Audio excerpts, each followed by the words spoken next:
Alhamdulillah rabbil alamin wassalatu wassalamu ala asyrafil anbiya wal mursalin sayyidina Muhammadin wa ala alihi washabihi ajma'in amma ba'd.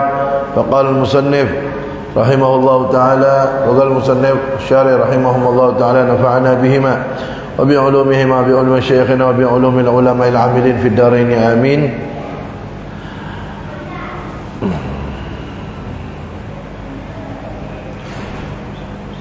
Faslun fi ahkamil jismi wan nusyuz. Pembahasan tentang malam ini bagaimana seorang suami membagi kepada istri-istrinya dan pembahasan tentang istri yang durhaka. Wat taswiyah fil qasmi baina az-zawjati wajibatun. Dan berbagi secara adil antara istri-istri itu hukumnya wajib. Wa tu'tabaru taswiyah bil makan taratan wa biz zamani ukhra. Dan yang namanya suami yang mempunyai istri lebih dari satu, itu dia membagi istrinya dalam dua hal. Kadang-kadang berkaitan dengan tempat tinggal dan kadang-kadang berkaitan dengan waktu. Amal makan, adapun urusan tempat tinggal, fayahrumul jam'u bainaz zawjain fa aktsar fi maskanin wahid illa birridha. Tidak boleh mengumpulkan dua istri atau lebih di dalam satu tempat tinggal kecuali kalau sesama istri itu mau. Kecuali kalau satu kamar tak boleh, walaupun semuanya mau. Jadi kalau ada orang punya istri dua atau lebih, istrinya dikumpulkan dalam satu rumah tapi beda kamar, istrinya terima, boleh. Kalau istrinya tidak terima, tidak boleh. Kalau istrinya terima, boleh. Satu rumah beda kamar. Tapi kalau satu kamar ngumpul semuanya, tak boleh. Satu kamar ngumpul suami dan dua istrinya, tak boleh. Nah, kalau satu rumah beda kamar boleh dengan persetujuan istri.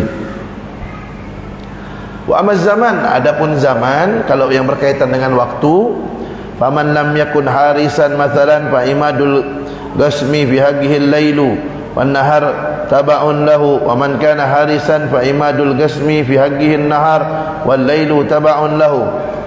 Kalau waktu, maka kalau dia malam jadi satpam, maka dia membagi istrinya adalah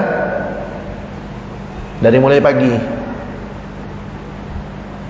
Dia malam jaga, berarti dia datang ke istrinya dari pagi sampai malam.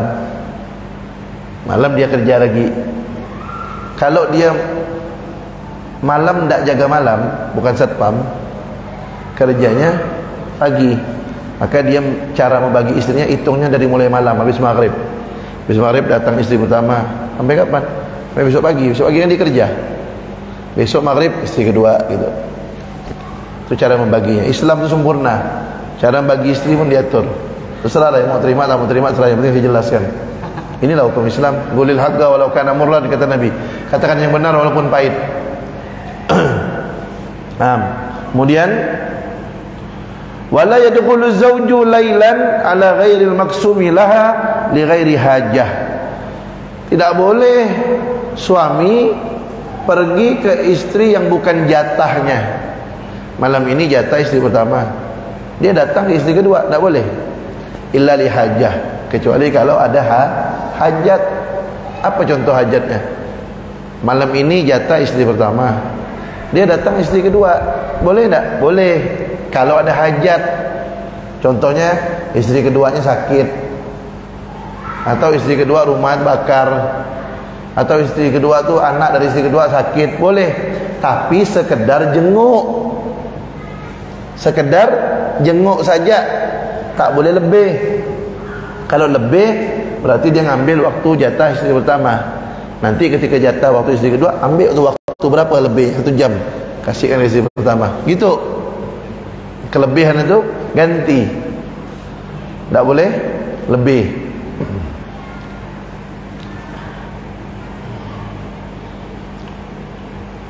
Kemudian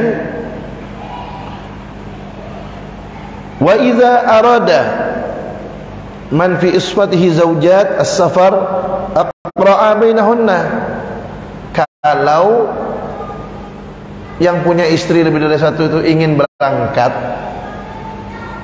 pergi keluar kota, istri yang mana dibawa? Diundi, nama-nama istrinya masukkan dalam botol, digoncang, yang keluar itu yang ikut. Bukan yang paling muda yang dibawa, istri yang namanya keluar itu yang ikut berangkat. Wa kharaja billati takhruj lahal qur'ah, dia berangkat sama istri yang namanya keluar ketika diundi itu. Jadi selama dia pergi, sudah disebutkan di sini mendetail ya.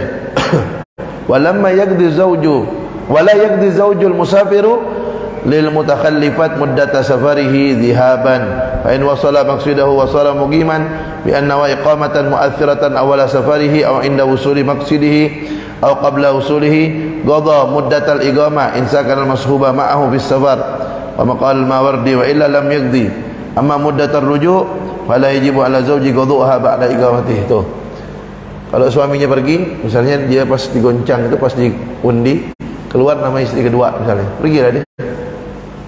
Selama dia pergi itu, pergi musafir, sampai pulang, nanti dia tidak perlu ganti itu jatahnya. Pas dia pulang misalnya, pas dia pulang, kena hari Rabu pula. Hari Rabu itu jatah istri kedua, tetap istri kedua tetap dapat jatah, tidak perlu ganti waktu-waktu buat istri yang lain. Kenapa? Karena waktu mau pergi diundi keluar nama istri kedua itu. Jadi memang dia berhak untuk ikut pergi, kecuali tadi disebutkan di sini, kecuali kalau pas pergi dia perginya di suatu tempat tuh mukim, tidak musafir. Mukim itu apa? Pergi ke suatu daerah niatnya 4 hari atau lebih. Misalnya dia pergi ke Singkawang nih, dia pergi ke Singkawang hari Rabu, Kamis, Jumat, Sabtu, Ahad, Senin pulang. Jadi kan 4 hari di sana. Begitu dia sampai aja jadi mukim, berapa lama di sana? 4 hari misalnya. 4 hari istrinya ikut sama dia, mendampingi dia, tidur sama dia gitu. Maka 4 hari itu nanti pas pulang, jatah istri yang dibawa itu 4 hari itu harus kasihkan kepada istri yang lain. Jadi begitu hari Rabu jatah istri itu tak usah kasih istri lain. Masuk lagi hari Rabu, kasih istri lain. Pokok ketika jatah istri itu tidak usah dikasih. Kenapa? Karena dia bertempat tinggal di daerah lain bersama istri itu 4 hari atau lebih. Tapi kalau tidak sampai 4 hari atau lebih, kan pergi Singkawang hari Rabu, Kamis, Jumat, Sabtu, Ahad pulang, kan tidak sampai 4 hari itu, maka musafir masih. Ketika pulang tidak perlu ganti jatahnya, karena dia belum menjadi orang yang mukim di tempat lain. Paham ya? Nah, itu seperti itu. Tapi kalau begini, kalau begini, misalnya dia punya istri 1, 2 atau 3 atau 4, dia berangkat bawa istri tuanya, tapi izin sama istri yang lain, saya mau berangkat sama ini. Istri yang lain tuh ngizinkan, udah tidak dosa, yang penting kan ridho, yang penting dapat ridho, izin. Apalagi yang kawin diam-diam tuh, ya kan, yang kawin diam-diam. Dia pergi berangkat sama istri pertama, bilang sama istri kedua dan lainnya mau berangkat. Istri keduanya mengizinkan, tidak marah, ya halal. Kenapa? Dapat ridho, tidak apa-apa. Kemudian wa idza tazawwaja zawju jadidatan, kalau seorang laki-laki kawin dengan istri yang baru, khassaha, maka dia harus mengkhususkan istri yang baru itu, hatman, wajib, harus dia mengkhususkan istri yang baru itu, walau kanat amatan, walaupun istri baru itu seorang budak. Wa kana inda zauji ghairul jadida, dan si suami ini punya istri baru, istri lama ada masih, dia kawin dengan istri yang baru nih, istri lamanya masih ada. maka dia harus menginap di istri yang baru, wa huwa yabitu indaha, dia menginap di istri yang baru bisa layalin mutawaliyat, 7 malam berturut-turut, in kanat bikran, kalau istri yang barunya itu perawan. Punya istri, kawin lagi sama perawan, harus nginap 7 malam berturut-turut sama perawan itu. Terima tak terima terserah, yang penting saya sampaikan. Ini hukumnya. Laki-laki kawin lagi, istri lama masih ada, kawin sama perempuan baru, perawan, harus wajib suami itu nginap sama perawan itu 7 malam berturut-turut. Kalau pagi dia pulang ke istri pertamanya tidak apa-apa, pagi, siang, sore dia pulang tidak apa-apa, malamnya harus nginap sama si istri barunya perawan itu 7 malam berturut-turut. Itu kalau dia kawin sama perawan 7 malam berturut-turut, dan itu pun kalau dia tak takut perang. Nah, kalau dia ada orang kawin diam-diam misalnya, kawin diam-diam sama perawan, istri lamanya masih ada, dia kawin diam-diam karena tidak kuasa ribut, ya kan? Dia kawin diam-diam sama perawan itu, kemudian dia bilang sama perawannya, saya tidak bisa nginap ya, saya pulang. Lawannya, ya tidak apa-apa, pulang lah daripada ribut, pulang. Ya tidak apa-apa, yang penting dia itu nerima, yang penting dia nerima. Kalau dia tak nerima tak bisa, kalau dia nerima boleh. Kemudian wala yakdi lil bagiyat, dia tidak perlu ganti untuk istri-istri yang lain. Untuk malam-malam berikutnya tidak perlu ganti kepada istri yang lain, karena memang jatah istri baru yang perawan itu 7 malam berturut-turut. Wa khassaha bi thalathin mutawaliyat in kanat sayyiban.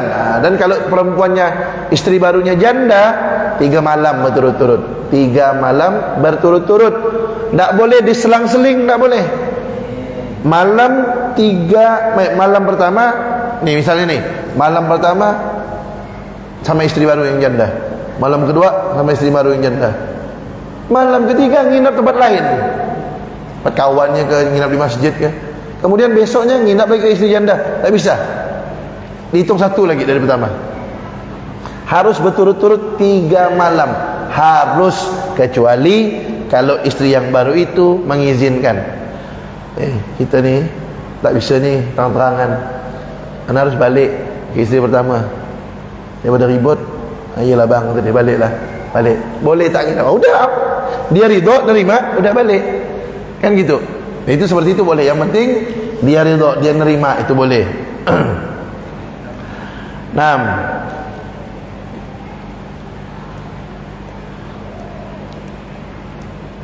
Syariat mau marahlah sama Allah. Yang buat siapa? Allah yang buat. Mau marah, mau protes sama Allah, Allah yang buat, kan gitu. Emang berani marah sama Allah, kan gitu. Kemudian wa idza khafa az-zawju nusyuzan. Adapun urusan duit itu kan tadi kan urusan tempat tinggal sama waktu kan. Adapun urusan duit itu tergantung kebutuhan lah. Istri pertama anaknya 6 misalnya, istri kedua anaknya 1, ya lain lah, tak bisa sama dibagi duitnya.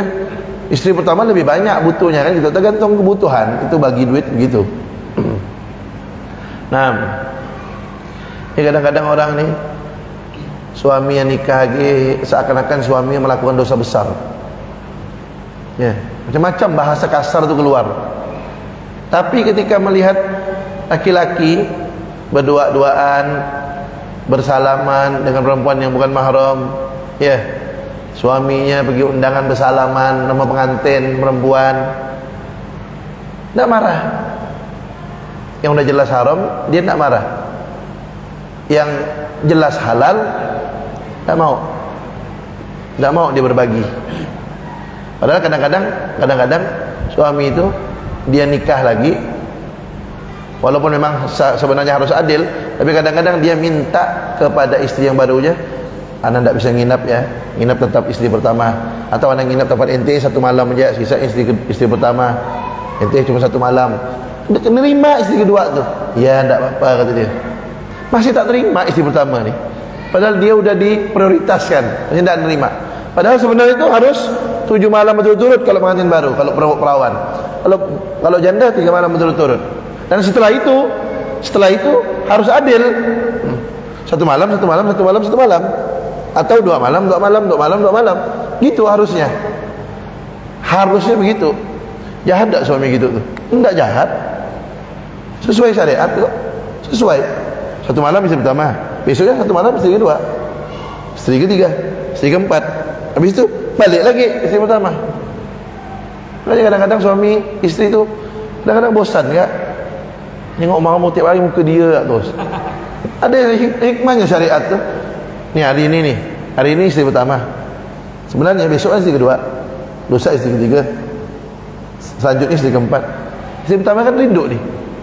Rindu kan? 3 hari dia tak jumpa suami. Hari keempat balik istri pertama, macam pengantin baru lagi. Kenapa? Lama tak ketemu 3 hari dah. Balik istri kedua, pengantin baru lagi. Pokok setiap malam pengantin baru lah dia. Kenapa? Rindu terus kan? Iya begitu syariat. Itu di antara hikmahnya. Jadi apa kata Nabi Muhammad SAW dalam hadisnya? Zur ghibban tazdad hubban. Jarang-jaranglah kamu berkunjung, kamu akan tambah rindu. Jarang-jarang ketemu itu rindu. Kita jak sama kawan. Kalau jarang ketemu, nah gitu kan? Apa kabar? Kalau jarang ketemu kan peluk-peluk, jarang. Udah tiap hari muka dia tengok. Apa kabar? Ya istri ya. Nah istri begitu. Kalau orang punya istri 4, dijatah sampai setiap malam. Hari keempat balik lagi istri pertama, rindu. Istri pun mempersiapkan dirinya. Wah ini jatah malam ini jatahku nih kata dia. Ini jatah saya nih malam ini nih. Harus servis yang baik nih. Wah pakai wangi-wangi, indah-indah. Kenapa? Karena kalau enggak nih, besok jatah yang selanjutnya dia lebih cantik nih. Kan jadi saing-saingan untuk dapatkan ridho Allah lewat suami. Begitu tuh syariat Islam di antara hikmahnya. Nah, tapi ya begitulah. Orang di antara tanda, salah satu tanda akhir zaman adalah yang baik dianggap jelek, yang jelek dianggap baik. Nikah 2, 3, 4 baik dianggap jelek. Enggak nikah, selingkuh, pacaran, jelek dianggap biasa. Itu diantara salah satu tanda akhir zaman.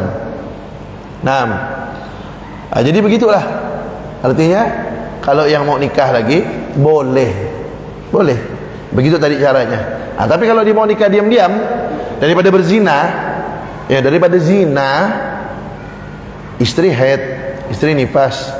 Daripada zina, istri sakit. Daripada zina, maka nikah lagi, ribut web. Daripada dia zina, takut sama istri, takut sama Allah. Daripada zina, anda nikah diam-diam. Terus adil gimana web? Ya minta ridho ya lah sama istri kedua tu. Maaf ni tak bisa kata diam-diam, jadi tak bisa nginap sama ente, harus balik. Itu benar. Yang penting dia ridho. Yang penting dia ridho dan itu tidak dituntut di akhirat karena dia nerima. Nah, daripada zina, ya jangan gara-gara takut sama istri sampai membelakangi takut sama Allah Subhanahu wa taala. Ya. Orang yang kalau kepengen nikah lagi itu takut sama istri. Takut sama istri. Insya-Allah di akhirat dia tak diazab. Kenapa? Karena di dunia dia sudah diazab sama istri ya.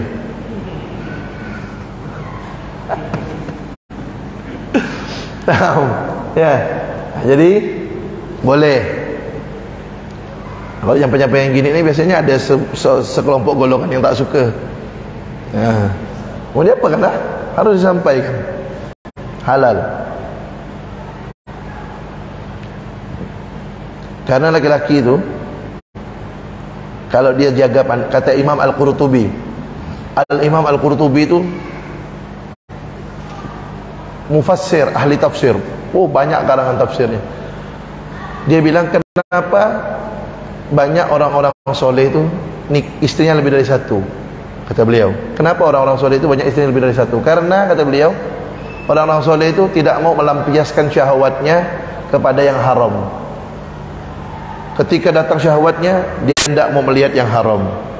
Dia tidak mau megang perempuan yang haram bagi dia.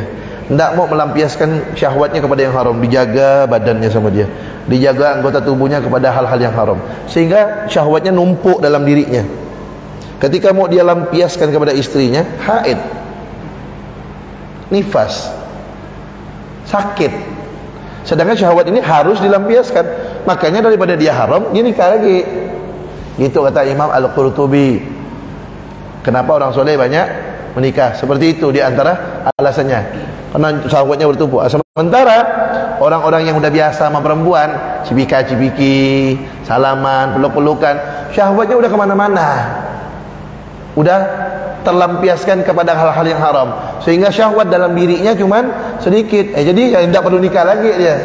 Cuman sayangnya syahwatnya banyak terlampiaskan kepada hal yang haram. Na'udzubillah min dzalik. Itu kata Imam Qurtubi seperti itu. Nah, kemudian,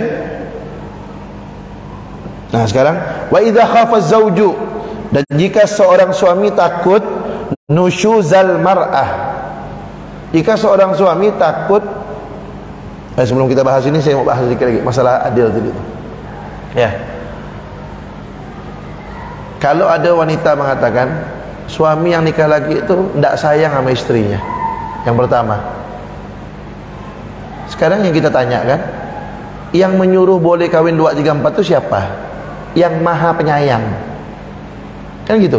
Allah. Apakah Allah tidak sayang sama hambanya? Allah sayang kepada hambanya itu melebihi sayangnya orang tua kepada anak, melebihi sayangnya Nabi kepada umat. Allah itu maha pengasih, maha penyayang. Kenapa Allah bolehkan laki-laki nikah lagi 2, 3, 4? Apakah Allah tak sayang sama perempuan? Sayang. Jadi kita kalau nikah lagi bukan tak sayang sama istri. Kenapa? Yang maha penyayang boleh kan? Kemudian yang kedua, masalah adil. Masalah adil, tak bisa adil, belum tahu kan? Belum tahu. Kita punya anak 1, pengen punya anak 2 kan? Apa kita yakin bisa adil sama anak kita? Kan adil ini bukan hanya sama istri saja, sama anak juga adil. Harus adil kan? Anak 1 disekolahkan, 1 enggak adil namanya. 1 kasih makan, 1 enggak adil. Yang namanya adil sama anak pun harus adil. Sekarang kita punya anak 1, pengen punya anak 2, tak pengen. Apa kita yakin bisa adil sama anak? Belum tahu. Buat dulu anaknya. Punya anak 2, pengen punya anak 3. Emang kita udah yakin bisa adil kalau punya anak 3? Belum tahu. Buat dulu anaknya. Punya istri 1, pengen 2. Yakin belum bisa adil? Belum tahu. Buat dulu. Kan gitu. Iya. Terus masalah sayang, ya. Ini masalah sayang. Kita punya anak ini kan rata-rata lebih dari 1 ya. Ya, yang punya anak 3 misalnya. Kalau ditanya, Pak, Bapak ini punya anak 3, Bapak sayang sama anak Bapak yang mana? Pasti jawabnya, saya sayang sama semua anak saya. Pasti kan? Pasti. Berarti terbagi tak sayangnya itu? Terbagi tak sayangnya? Terbagi ke berapa anak? 3. Ke anak aja bisa dibagi sayang. Kalau belajar sama istri tak bisa dibagi. Betul? Sama anak bisa dibagi sayang?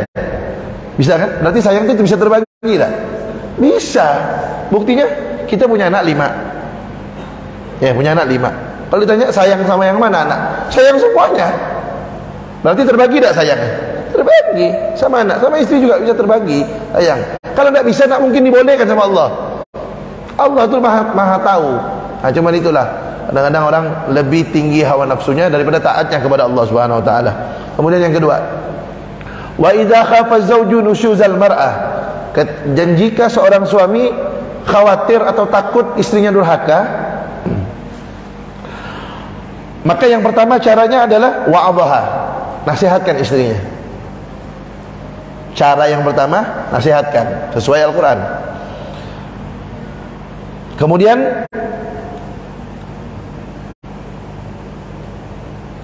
Kemudian kalau dia masih lagi durhaka, sudah nasihatkan baik-baik, fa in abad ba'dal wa'dhi, kalau masih durhaka, istri durhaka nih, udah nasihatkan masih durhaka. Yang kedua, fa in abad ba'dal wa'dhi illa nusyuz, kalau dia setelah dinasihatkan tetap durhaka, hajaraha, maka pisah ranjang sama istri.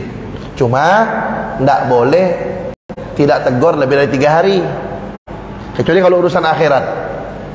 Rasulullah SAW bersabda, la yahillu li muslimin an yahjura akhahu fawqa 3. Tidak boleh sesama muslim tidak tegur sapa lebih dari 3 hari. Kalau lebih dari 3 hari, dosa terus. Tiap detiknya dosa terus dicuri sama malaikat. Apalagi sama istri, lebih dari 3 hari tidak boleh tidak tegur sapa, kecuali kalau urusan akhirat. Kalau urusan syariat akhirat, maka lebih dari 3 hari tidak apa-apa. Nabi Muhammad SAW pernah tidak tegur 3 orang sahabat 50 hari, karena tidak ikut perang Tabuk dulu. Ada 3 orang sahabat, Ka'ab bin Murarah, Ka'ab bin Malik, Hilal bin Umayyah. 3 orang tidak tegur Nabi 50 hari. Tapi setelah itu dimaafkan oleh Allah SWT. Artinya, kalau istri yang durhaka sudah nasihatkan masih durhaka, yang kedua pisah ranjang. Nah, pisah ranjang tu sampai dia berubah. Tapi jangan sampai tidak tegur sapa lebih dari 3 hari ya, kecuali urusan akhirat tadi. Kemudian fa'in aqamat alaih, kalau dia masih tetap durhaka, sudah bisa ranjang masih tetap durhaka, hajaraha wa darabaha darba ta'dibin laha, pisah ranjang sama dia, kemudian pukul dia dengan pukulan yang mendidik. Ada ulama di antaranya mengatakan pukul pakai siwak gini kan. Gini kan ya. Gitu. Tak boleh pakai penyapu. Tak boleh. Tempeleng tak boleh.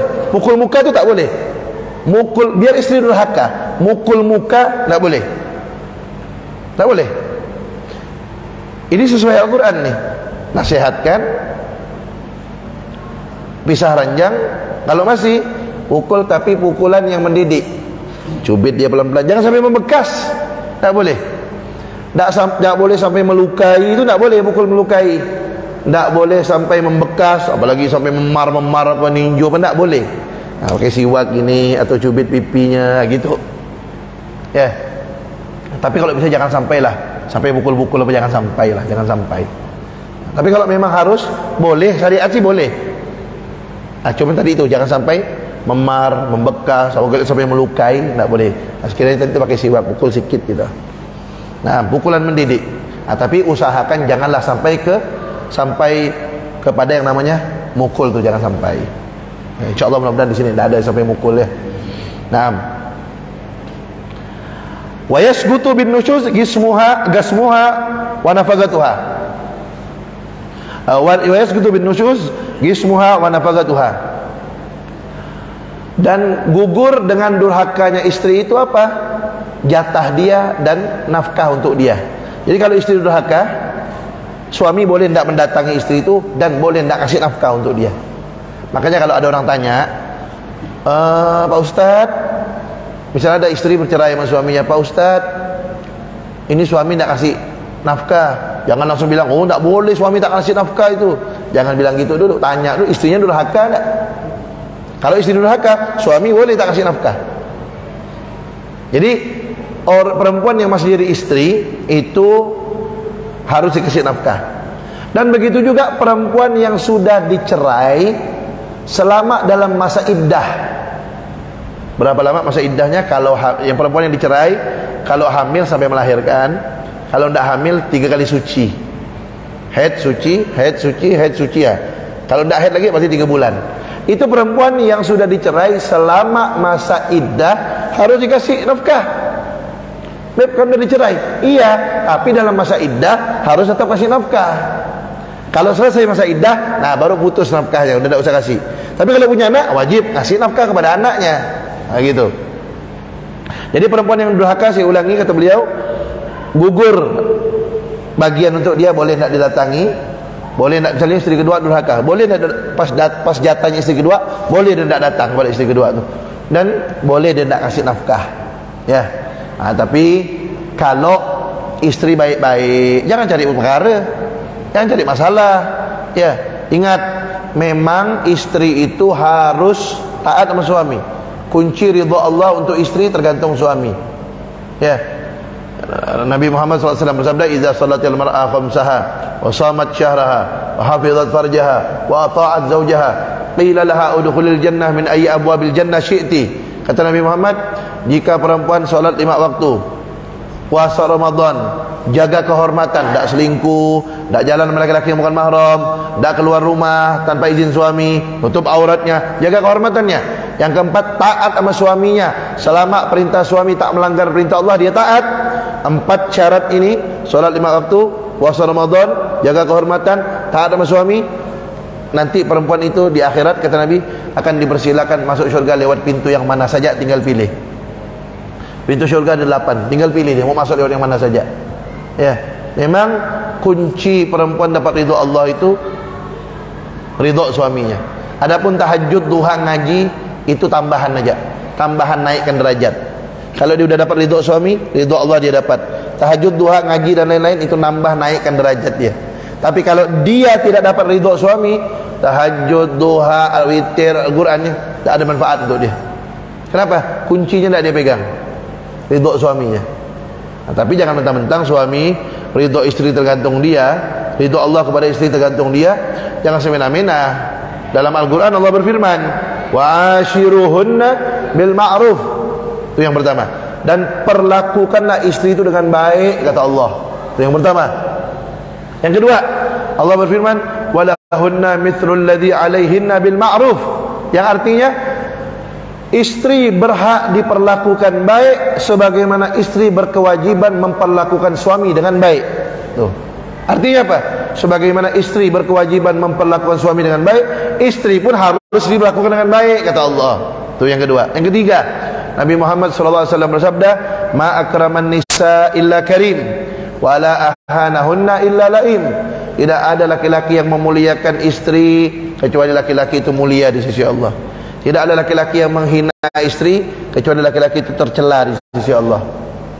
Suami ketika dia memuliakan istrinya, bertutur kata yang baik, berperilaku yang baik, pada saat itu dia mulia di sisi Allah. Tapi manakala dia mengucapkan sesuatu yang menghina istrinya, apalagi perbuatan menghina istri, pada saat itu dia tercela di sisi Allah SWT. Jadi ketika kita bergurau-gurau sama istri, membuat dia senang, bahagia, pada saat itu kita mulia di sisi Allah. Tapi manakala membuat dia mengeluarkan kata-kata yang menghina dia, pada saat itu ingat, hina, tercela di sisi Allah SWT. Nabi Muhammad itu, makanan Nabi SAW, ma'aban Nabi SAW ta'aman qattu. Nabi Muhammad SAW tidak pernah menghina makanan sama sekali. Artinya Nabi Muhammad itu kalau ada makanan, minuman dikasih ke beliau, kalau beliau suka beliau makan, beliau minum. Kalau beliau tidak suka, beliau diam. Artinya apa? Sama makanan saja Nabi itu tak pernah mencela, apalagi sama istri. Tak susah lah, ya, tak susah. Ketika istri kurang gula buat kopi, tak susah, pergi ke dapur ambil gula tambah sendiri, selesai. Mulia kita di sisi Allah SWT. Kurang kopinya cair, apa susahnya ke dapur, tunggu dia masuk kamar, biar dia tak tersinggung. Jaga perasaan istri. Ketika dia masuk kamar, kita ke dapur ambil kopi, kentalkan, selesai urusannya. Kurang garam, pergi ke dapur ambil garam. Ya, alhamdulillah, tahaddusan bi ni'mah. Allah berfirman dalam Al-Quran, wa amma bi ni'mati rabbika fahaddits. Dan adapun dengan nikmat Tuhanmu maka ceritakanlah. Ya. Alhamdulillah, tahaddusan bi ni'mah. Saya nikah dengan istri saya 14 tahun. Alhamdulillah, tak pernah saya bentak istri saya, tak pernah. Ya, bentak, ngangkat suara gitu. Orang kalau nikah, tak mungkin tak ada problem rumah tangga, itu mustahil. Pasti ada. Dan alhamdulillah tak pernah saya bentak, angkat suara sama istri, tak pernah. Apalagi sampai mukul, jauh sekali lah. Bentak tak pernah.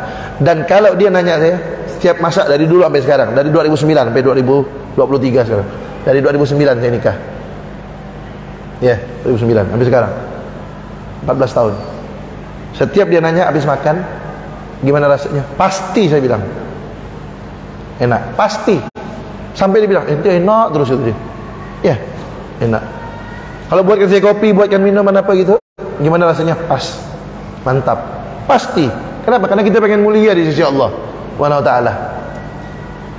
Kalau menghina, tercela di sisi Allah. Siapa yang mau tercela di sisi Allah? Kan gitu. Nah, makanya ketika kita rasakan makanan ini, misalnya agak pedas misal, ambil gula tambah, selesai. Kan gitu. Jadi yang mau mulia, muliakan istri. Ketika menghina, auzubillah, tercela. Menghina istri saja tercela, apalagi sampai nempeleng istrinya, apalagi sampai ninju istrinya. Maka disitulah perlunya ilmu agama. Jadi kita tahu, bukan hanya kita nuntut hak kita, tapi kita juga harus berikan kewajiban kita kepada istri kita. Gimana mau sakinah, mawaddah warahmah kalau dia hanya nuntut hak dia, sementara dia tidak memperlakukan istri dengan baik, begitu. Nah, kemudian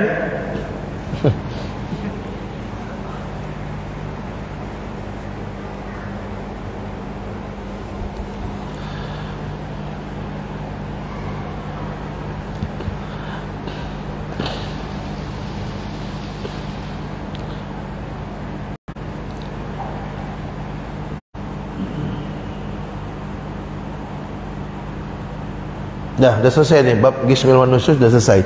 Jadi yang kita bahas tadi nih bab tentang suami membagi kepada istrinya, baik itu tempat tinggal dan waktu, ya. Kemudian tentang kedurhakaan istri. Jadi kalau istri durhaka, mudah-mudahan tidak. Kalau durhaka, nasihatkan. Kalau masih bisa ranjang. Kalau masih pukul, tapi pukulan yang tidak membekas, tidak sampai memar, tidak sampai melukai. Itu dibolehkan sama Allah. Tapi kalau bisa janganlah sampai ke situ, ya. Tapi ulama mengajarkan pukul pakai siwak aja. Jadi dia pelan. Perlu saya ulangi, takut video ini potong sama orang. Potong, pelan aja gitu. Pukulan yang mendidik, tidak boleh sampai memar, melukai. Itu. Tapi kalau bisa diusahakan jangan sampai memukul lah. Dan kalau istri durhaka, gugurlah hak untuk mendatangi dia. Artinya boleh tidak mendatangi dia, dan boleh tidak memberi nafkah kepada istri yang durhaka. Dah isya. Wallahu a'lam bishawab. Kalau ada pertanyaan insyaallah setelah azan. Dengarkan azan.